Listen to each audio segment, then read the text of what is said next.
धर्म मतलब बुद्ध, धर्म मतलब कबीर, धर्म मतलब महावीर, सनातन मतलब बुद्ध, सनातन मतलब स्वामी विवेकानंद, सतयुग मतलब बुद्ध का युग, चंद्रगुप्त सम्राट, चंद्रगुप्त मौर्य का युग, अशोक का युग, समानता, स्वतंत्रता, भाईचारा, बंधुता, सबका सम्मान। कलयुग मतलब कलम का युग। अगर कलम नेगेटिव चलेगी, नकारात्मक दिशा में चलेगी, तो हमेशा नुकसान होगा।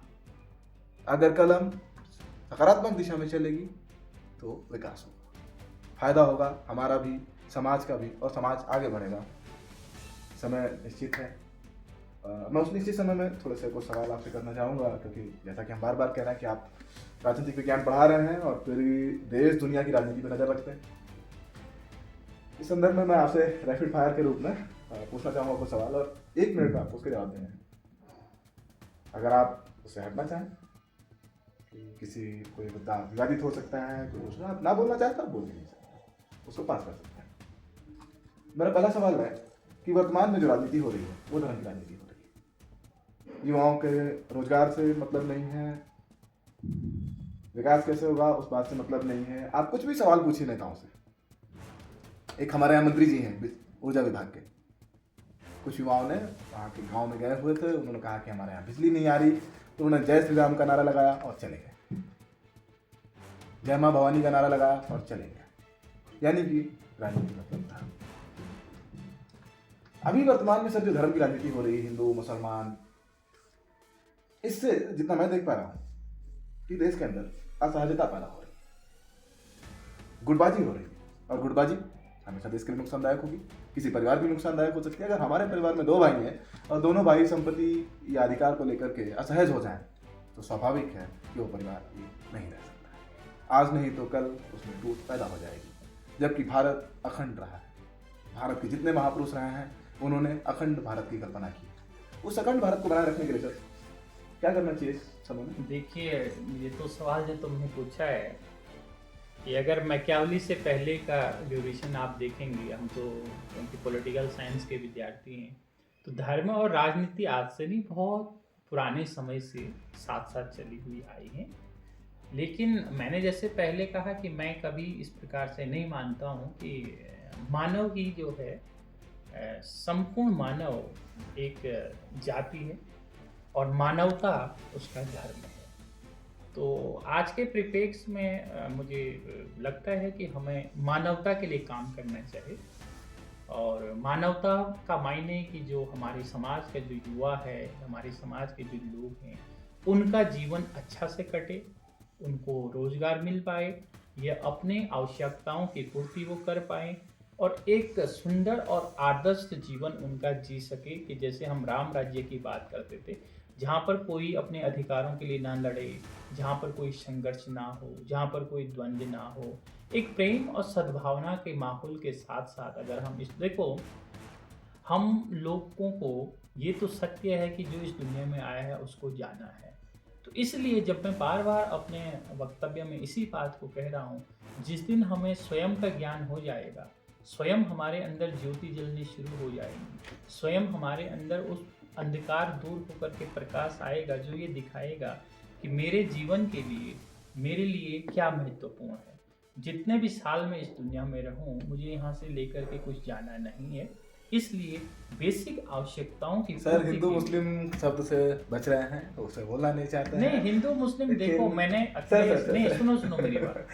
अखिलेश, मैंने क्या कहा, मैंने कहा मेरे दृष्टि में हिंदू हो, मुस्लिम हो, सिख हो, ईसाई हो, बौद्ध हो, फारसी हो, वो सब एक मानव है, और मैं मानवता की दृष्टि से सबको देखता हूँ। हमने अपने को बंधनों में बांध रखा है और तमाम प्रकार के बंधन से बंधे हुए हैं। जहाँ बंधन होते हैं ना, वहाँ स्वतंत्रता नहीं हो सकती, वहाँ प्रेम सद्भावना नहीं हो सकता है। मुझे लगता है कि आज के परिप्रेक्ष्य में अब हमें इन बंधनों से बाहर निकलना चाहिए और हरेक को एक मानवता की दृष्टि को देख करके मानवता के लिए कार्य करना होगा। तो मुझे लगता है कि उसे सृष्टि का विकास भी होगा, विश्व का विकास भी होगा। सर ने कहा कि धर्म और राजनीति दोनों हमेशा से साथ रहे। सम्राट अशोक ने राजनीति को स्टेबल करने के लिए धर्म का इस्तेमाल किया, और कहा कि धर्म वैसा होना चाहिए जो सबके लिए अवसर पैदा करे, सबका सम्मान रखे। और वो अपने कई शिलालेखों में इसका जिक्र भी करते हैं। वर्तमान में भी राजनीति होनी चाहिए, धर्म शामिल होना चाहिए, लेकिन सर का कहना यह है कि वो राजनीति धर्म के लिए नहीं बल्कि समाज को आगे बढ़ाने के लिए होनी चाहिए, मानवता को आगे बढ़ाने के लिए होनी चाहिए। सर मेरा दूसरा सवाल है, अभी वर्तमान में जिस तरीके से हम देख रहे हैं कि विपक्ष एक तरफ धराशायी होता नजर आ रहा है, विपक्ष लगातार आरोप लगा रहा है कि उसकी बात नहीं सुनी जाती है, चुनाव आयोग भाजपा का आयोग हो गया है, धराशायी और सदन के अंदर चर्चा नहीं होती है। राहुल गांधी लगातार इस सवाल को उठा रहे हैं। आप कैसे देख रहे हैं सर, कहीं हम तानाशाही को तो नहीं बढ़ रहे हैं? अखिलेश जी, पहले तो आज के परिप्रेक्ष्य में कहीं विपक्ष नजर आता नहीं, क्योंकि विपक्ष की जो भूमिका होती है वो भी सरकार के ही समान होती है। लेकिन अभी कुछ समय से आई थिंक मुझे लगता है कि ना तो राज्यों की राजनीति में ना तो केंद्र सरकार की राजनीति में विपक्ष की कोई भूमिका कहीं दिख रही है। तो ये लोकतंत्र के लिए मुझे लगता है कि एक समीक्षा करने की आवश्यकता है कि एक बेहतरीन डेमोक्रेसी के लिए एक बेहतरीन। राहुल गांधी से लगातार कहते हैं विपक्ष दिख रहा है, लेकिन मीडिया जो भाजपा के दबाव में है, सरकार के दबाव में है, वो दिखा नहीं रहा है। वो कह रहा है कि हम सड़क पर आवाज उठा रहे हैं, हम इतनी एप्लीकेशन दे रहे हैं चुनाव आयोग को, हमने पूरा डाटा दिया है, 4000 पेज का ये दिया है, वो दिया है, प्रूफ दे रहे हैं, विपक्ष को दिखा नहीं रहे हैं। राहुल गांधी लगातार, और राहुल गांधी के अलावा भी आप यूपी में देखें तो अखिलेश यादव जी हैं, मनी बहन जी हैं, चंद्रशेखर आजाद जी हैं, और अगर आप साउथ में देखें तो स्टालिन हैं। ये जितने विपक्ष में हैं, बिहार में तेजस्वी यादव जी हैं जो विपक्ष में भी बैठे हुए हैं। और जब गठबंधन से पहले नीतीश कुमार इंडिया अलायंस बना रहे थे, वो भी लगातार आरोप लगा रहे थे। तो सर मीडिया का जो रोल है, मुझे नहीं लगता है कि वो तानाशाही की तरफ सरकार को बढ़ा रहा है। जो रोल होना चाहिए, चौथा स्तंभ बनना चाहिए लोकतंत्र का, कहीं उसमें नहीं। मीडिया को तो स्वतंत्र रूप से कार्य करना चाहिए, और मीडिया हमेशा मीडिया होगी है, इलेक्शन कमीशन हो गए हैं, ये कुछ हैं कि जिनको डेमोक्रेसी में स्वतंत्र रूप से काम करना चाहिए और काम करना होगा, क्योंकि ये हमारा केवल विकास और मानवता की जो हम बात कर रहे हैं ना, वो तभी होगा ना जब हम सत्य के साथ चलेंगे। तो सत्य क्या है? अब कोई पूछेगा, अब उनकी अंतरात्मा की आवाज़ उनके लिए क्या कहती है, आई थिंक उनके लिए वो सत्य हो। लेकिन सत्य को समझना, सत्य के अनुसार चलना, और मुझे लगता है कि ये जो है और बेहतर जिस परिकल्पना की आप बात कर रहे हैं मैं समझ रहा हूँ। मुझे लगता है कि अगर कहीं कोई कमी है तो इसमें सुधार करने की आवश्यकता है, समझने की आवश्यकता है। जिसके जो दायित्व हैं वो उन दायित्वों को अगर सही तरीके से निर्वहन करेगा तो फिर ये जो समस्याएं हैं ये नहीं आएंगी आने वाले समय। आप इसके लबोलबाप से समझ सकते हैं कि कहीं ना कहीं मीडिया या जो देश की स्वतंत्र संस्थाएं हैं, चुनाव आयोग है या ईडी है, सीबीआई है, जिसका उपयोग करके विपक्ष को धराशायी किया जा रहा है, वो दबाव में काम कर रहा है।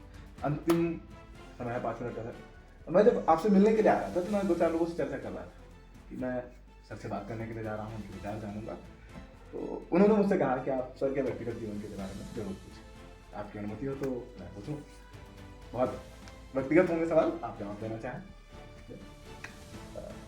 परिवार कैसा होना चाहिए, कैसा चल रहा है सर? सब ठीक है, इट्स ओके।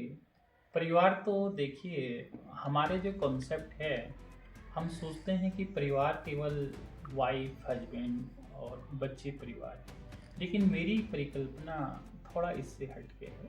परिवार का मायने कि इस विश्व में जो भी लोग हैं वो सब आपके परिवार के हैं, पूरा विश्व हमारा परिवार है। तो मेरे परिवार के जो लोग हैं, अगर वो बेहतर तरीके से जी रहे हैं, अच्छे तरीके से खा रहे हैं, लेकिन जो मेरे बगल पे है, जिसको खाने को नहीं है, जिसके लिए रहने के लिए घर नहीं है, पहनने के लिए कपड़ा नहीं है, अगर वो व्यक्ति सही तरीके से नहीं रह पा रहा है, वो भी मेरा परिवार का हिस्सा है। और मुझे लगता है कि हमें उनको भी देखना होगा कि आज भी बहुत सारे लोग हैं जिनके लिए 2 टाइम की रोटी नहीं है, समाज में पहनने के लिए वस्त्र नहीं है, सड़कों पे भीख मांग रहे हैं। जिस दिन वो एक सभ्य जीवन जी पाएंगे, अच्छा बेहतर जीवन जी पाएंगे और अच्छे प्रकार से अपना जीवन यापन और आनंद का जीवन जी पाएंगे, मुझे लगेगा कि उस दिन मैं कहूँ कि हाँ, परिवार जो है बहुत बेहतरीन चल रहा है। यानी कि मैं जैसा कहता हूँ हमेशा कि आप अपना विकास करेंगे, अपने परिवार का विकास करेंगे, उससे समाज में कोई योगदान नहीं होगा। सर भी वही कह रहे हैं कि परिवार से आगे बढ़ कर की भी जिंदगी है, क्योंकि व्यक्तिगत जीवन में क्योंकि आदमी जो आया है उसको जाना है। अगर आप एक परिवार के लिए जीते हैं, अपने बच्चों के लिए, अपने वाइफ के लिए, यानी कि उसमें समाज में आपका कोई योगदान नहीं। और अगर समाज में योगदान नहीं तो समाज को आपको क्यों याद रखना चाहिए, इसका कोई कारण नहीं। यानी कि अगर आप चाहते हैं कि विकास हो, समाज में जुटता है, समाज भी आगे बढ़े, क्योंकि मेरे पर्सनली अमीर हो जाने से, गाड़ी लेने से, जीवन बेहतर कर लेने से समाज में कोई परिवर्तन नहीं आता है। इसलिए परिवार से आगे बढ़कर समाज के लिए आगे बढ़ना चाहिए। उम्मीद है जो सर ने विचार रखे हैं आपके लिए बहुत लाभकारी होंगे और आपको आगे बढ़ने के लिए मदद करेंगे। इन्हीं के साथ हम इस बातचीत को ख़त्म करेंगे और फिर जल्दी किसी नए मुद्दे पर। इस बार हमने जैसा कि टॉपिक रखा था कि सामाजिक और राजनीतिक, जिसमें हमें सारी चीज़ों को कवर करना था। अगली बार हम जब आपसे बात करेंगे तो किसी विशेष मुद्दे पे बात करेंगे और वो मुद्दा उत्तराखंड का होगा, जिसमें रिसर्च करने के बाद हम आपसे मिलेंगे।